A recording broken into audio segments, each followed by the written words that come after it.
Lee, if you were being attacked by an undead pet army, would you rather face off against a vampire cat or a cyborg chicken? Oh, I don't know. Well, you don't have to make up your mind, because they're all coming for you with the pet cemetery. Oh.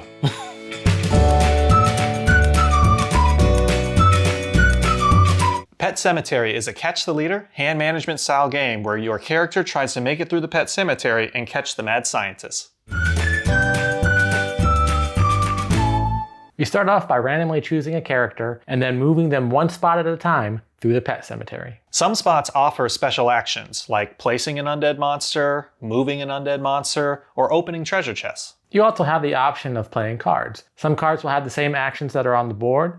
Other cards will allow you to defend undead animals. The first player to make it across the finish line with handcuffs wins.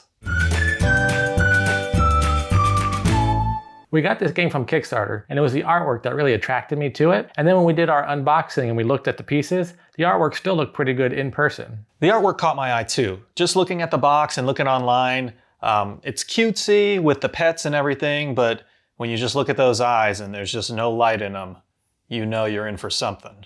When we laid out the board, we weren't exactly sure how it worked, but then we figured out with matching up the arrows. And you're supposed to be able to rotate the game board in different ways so that every game you play can be a little bit different. One thing I really like is the number of characters that you can be. Each one has their own special ability that can only be used once, so you have to make sure that you make the right decision of when and where to use it.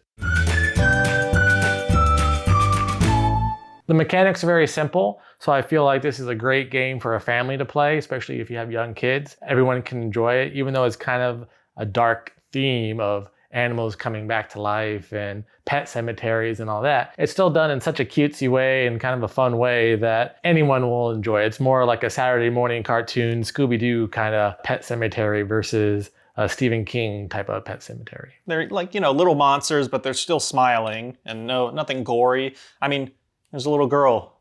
So it is very family friendly. And even when you're attacked, you're defending. So, it's not, you're not killing them. When a pet monster defeats you, you retreat. You're not killed. However, you are killing the animal. So I guess it's an undead animal, so it's okay. Yeah. It's okay.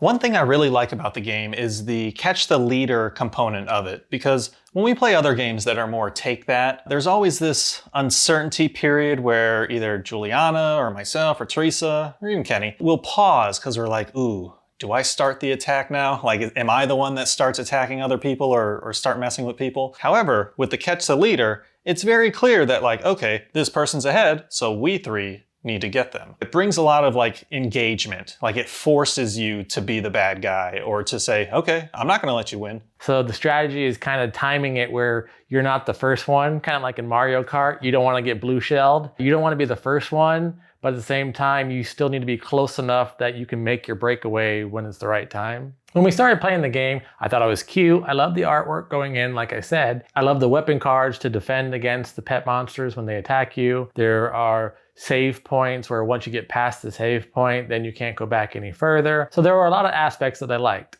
However, the more that we played it and the longer it went, I kind of started to get a little bit bored with it the longer that the game went on. Overall, I'd say, taking into account the artwork that I like, I'd give it about a 6. I don't think we'd play it that much, but I'd still play it if it's just a short game, real quick. I think I'm gonna give it a 4. I wasn't really thrilled with the mechanics. I love the artwork. That's why I was interested in getting it and backing the Kickstarter. I think there is an audience for it with kids and families. It's just not my style of game. And Teresa gives it a 10. And Juliana gives it a 7. That was our review of The Pet Cemetery. What'd you think? Are you ready to go dig up some pet corpses? Whoa! Let us know in the comments below. And if you like our content, please subscribe to our channel. Until next time, I'm Lee. And I'm Kenny.